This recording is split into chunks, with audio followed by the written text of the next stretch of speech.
From the Ghost Tactical Productions studio, welcome to the Armed Citizen Podcast. And now your host, Trey Miller. Welcome, everybody. I am your host, Trey Miller with Ghost Tactical Productions, and today we've got a very special guest joining us. She is a wife, she is a mother, she is an author, she's an NRA board member, she's a veteran, and oh yeah, she does a little shooting on the side. She's only a multi-time world and national champion across many different platforms of competitive shooting, but we have the very one and only Julie Golob. Thank you for joining us this week, Julie. Thanks so much for having me. And, kind of give some people some background that may not know your background. What age did you start shooting? What age did you start shooting competitively and all that? Sure. I grew up shooting with my dad in upstate New York. I was a daddy's girl. I always ended up going to the range with him because I knew I would get a Happy Meal. That went way back. And eventually I really enjoyed the people there. It was the range was the one place that I was a kid, but people still respected me, if that makes sense.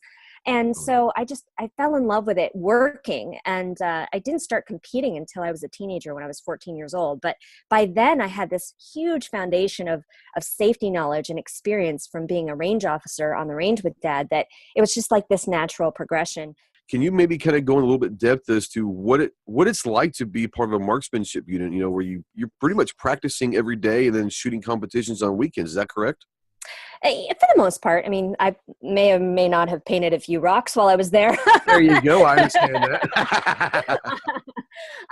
But what's really neat about the U.S. Army Marksmanship Unit in particular is it is a dedicated unit. So if you are recruited, you're guaranteed, for me at least, I was guaranteed 1 year to prove that I could meet certain benchmarks. So it's one of those things that it's an incredible opportunity. Yes, you have lots of ammo. Yes, you have great instruction. Yes, you have a lot of range time, but you also have really tough gates. And if you aren't progressing as fast as you need to, you get to go join the regular Army in your original job, your MOS. So it's a lot of pressure, and your job is to compete and win. So you go into it going, all right, this is my investment. I'm going to, at least I did, here's my 5 years. I got to make it good, make them count. Right. I watched my shooting heroes, my Rob Latham, Jerry Mitchellek, Kippy Latham shooting. Now they're peers. Exactly. It's kind of funny. But I even have photos of me when I'm little, being a range officer for Rob Latham. And we laugh because I'm like 4 feet tall, and of course Rob's very tall. He's a little heavier now. A little bit, but, yeah, I'm sure. It's all good times. And what kind of advice do you give your daughter about competitive shooting that could translate to other kiddos?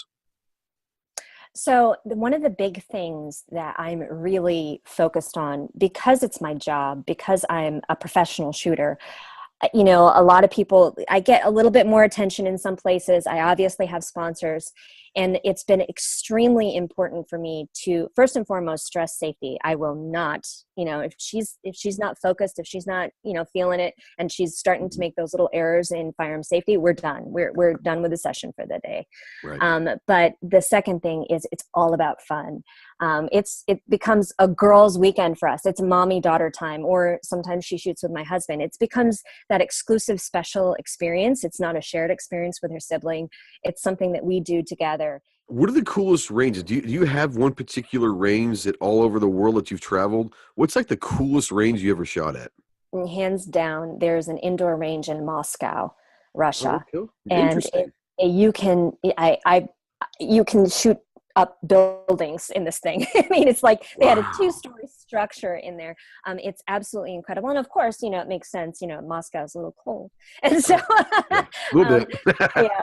Now, you have gotten into the political arena to a certain extent. You're not running for office as far as a legislator, but you did join the NRA board this year. And can you kind of go into the process of, were you approached by someone, or did you feel the obligation to do that? Or how did the whole idea of, I think I'll try to run for NRA board? So really kind of received the best of all worlds in that sense. Obviously, I've been supportive in the NRA and the Second Amendment. I've been a benefactor member forever. But I was actually nominated by the NRA board's nominating committee. So they look at people outside of the current board members and within, and they make recommendations on who they think would be a good board member. And so when I received the call that I Right. like, oh, would you like to be nominated? And it was like one of those things that I had honestly never even thought about, because Right. I don't know. I mean, it's like being on the board of directors for a major company. It's not something that you really think about as just, somebody who's, like a purchaser or somebody who's like, go team kind of thing.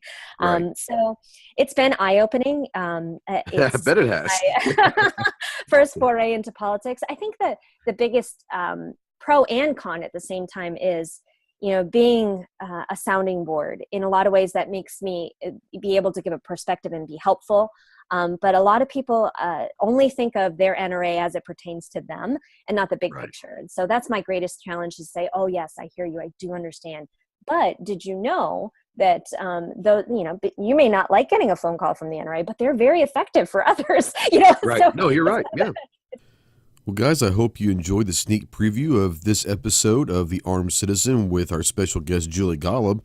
The full-length podcast will be released tomorrow at noon Central Time here on YouTube, on GunStreamer.com, and obviously all of your favorite podcasting apps, including Spotify, iHeartRadio, iTunes, PodBean, Stitcher, Spreaker, and all of those. So please go check it out, and I hope you enjoy. And thanks again to Julie for joining us this past episode, and we really enjoyed having you on, and we'll see you guys next time.